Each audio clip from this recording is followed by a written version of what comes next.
Talkin Trash, and today we're at the Becker County Material Recovery Facility, or the MRF, and we're actually standing in front of the pile that is single stream recycling. When you put it in your single stream cart and put it at the end of your driveway, it ends up in a garbage truck or recycling truck. It's filled with recycling, but they use the solid waste truck, and they bring it out here, and this is what it looks like.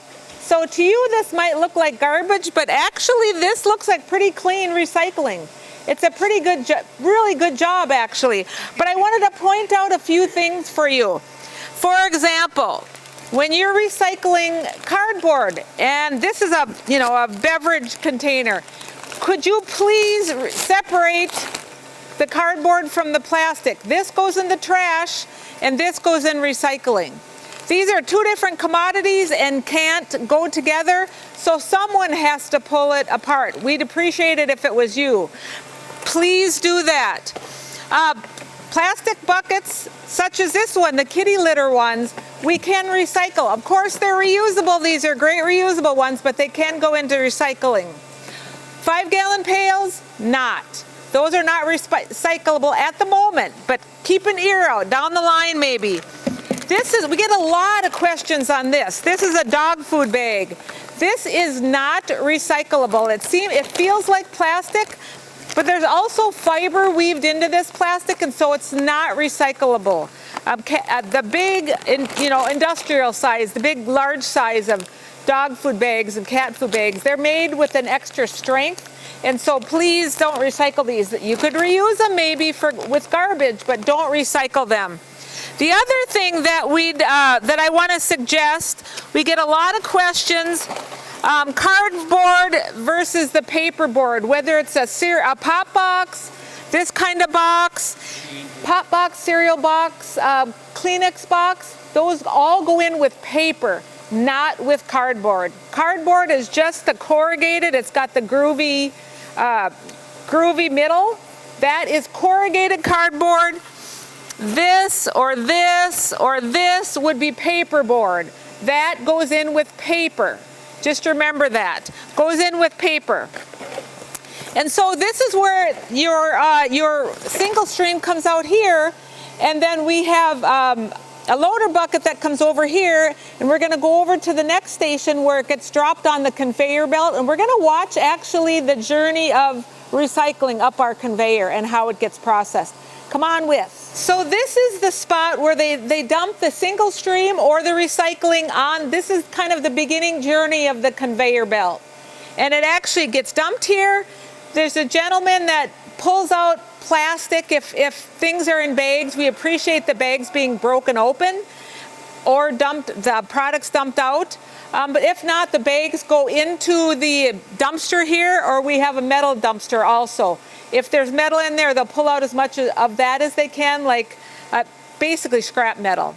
And then it goes up the conveyor belt, and we're going to go up to the top, and we're going to look and see where it ends up on the top.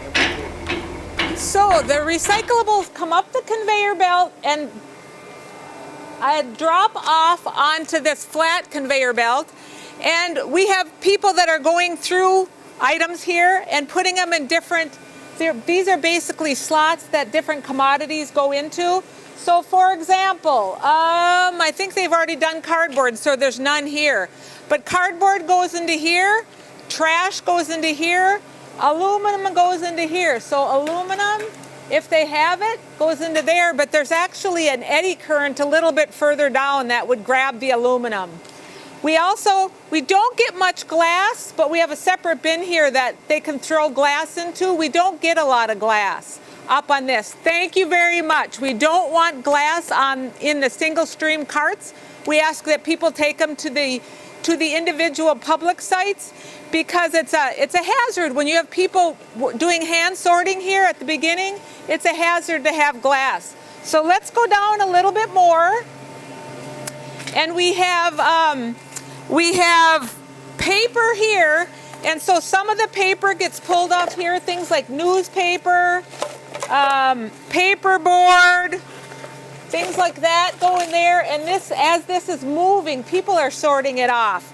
It goes down this conveyor belt and actually drops down below onto another conveyor belt that goes a different direction, that basically at a 90-degree angle. So we're going to go to the lower level.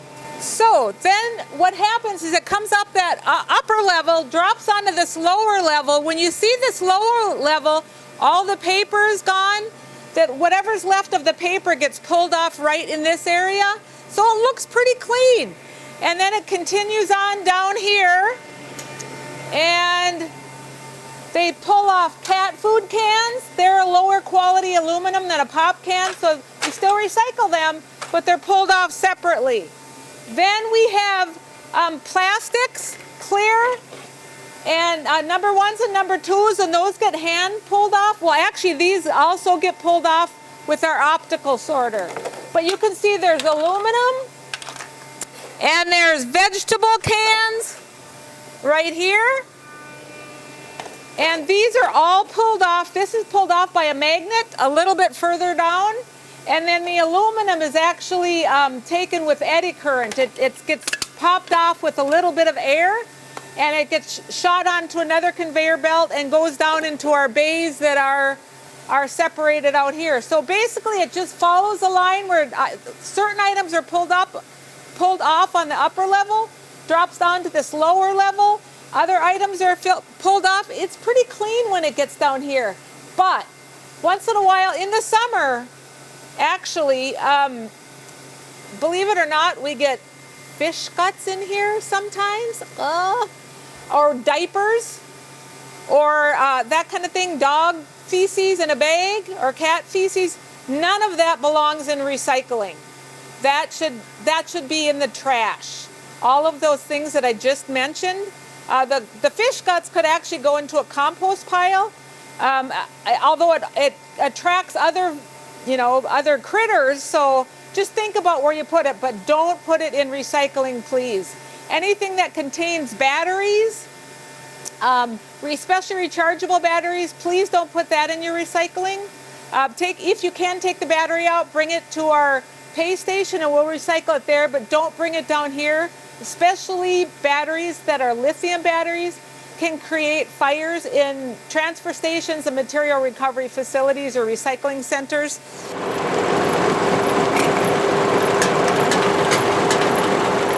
So the metal comes down the conveyor, and then actually there's video of this, but this is a magnet, and it grabs the can, and this magnet is turning, and so it that's pretty cool. It's hanging onto the can right here.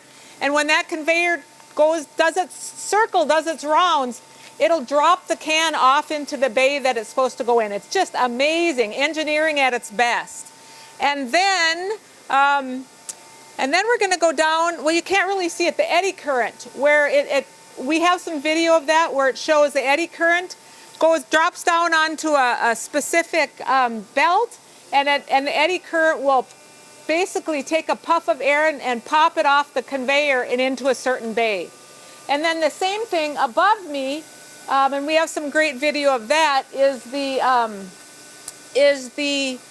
optical sorter. So now we're at the optical sorter, and what happens is that the plastic goes through its journey and it ends up being looked at basically by the optical sorter, gets dumped, and it gets pushed onto this conveyor belt. So basically you see that this plastic gets put on this belt and then goes right into the correct bay that's stationed right below this. So if your pop can is full, it's not going to read it correctly and it's going to drop down into the garbage. It's not good if these are full of pop or water or that kind of thing. Dump that out and then put it in your recycling. That's the best. Then it can read it correctly, and the puff of air can knock it off the conveyor belt and drop it onto this one and send it to the final journey.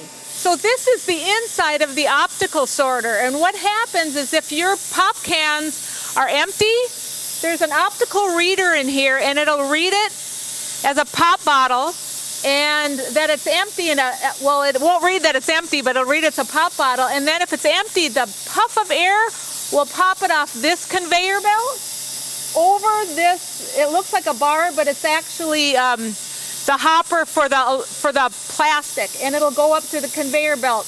If it's full or if it's garbage, it doesn't read as a pop bottle, it won't get that pop of air, and it'll drop straight down, and that's garbage. The thing that's a challenge, this is a huge challenge. Someone that takes their aluminum and puts it in with plastic, these should be separate because someone has to pull this apart. If you've got two different commodities pushed together, someone has to pull it apart. If you put a whole bunch of pop cans or plastic bottles in a pop box, someone has to pull that out. So please separate that when you're putting it in with recycling. That would be greatly appreciated. Just know that a lot of what you recycle, most of what you recycle that you put in your recycling bin is recycled. We pull out as much as we can, either manually or with machinery. And we can go now where the recycling of the cardboard is, where we have baled it. We use another similar conveyor belt, but it just is a conveyor for baling.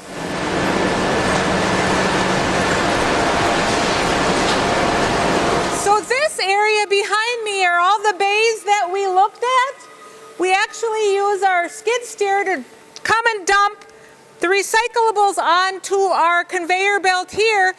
This is actually our auto tie baler, which is new for this year and we're so excited about. So whether it's aluminum or plastic or cardboard, they don't do it all at once, but each commodity individually, they dump onto this conveyor belt, and then it drops. Again, you have that L-shaped conveyor. It gets dropped onto this lower one and gets sent up into the baler. And this is an auto tie baler, so it just feeds it and automatically ties it. Our old baler is a manual tie. You do it all manually, and it takes 20 minutes, about 20 minutes to tie it, so it really eats up time. This is a way better thing to use. And both has their use, but the auto tie is much quicker. And so as you see behind me, cardboard is next. And so this will all be dumped onto the conveyor, and it'll be loaded up into the hopper of the baler, and ta-da, we'll have a bale of recycling. And we are standing in front of bales of commodities, of things that you recycle. This is kind of the last stage before it gets shipped off. So we have bales of plastic over on this side of me and plastic over on that side, and aluminum behind me. And this is what it looks like after it's been baled. And then we ship, when we get a semi-load, they fill a semi and ship it off. And so we go through many, many semi-loads a week of metal, plastic, and cardboard and paper. And so please keep recycling. If you have any questions, give our office a call, 218-846-7310. Keep up the great recycling.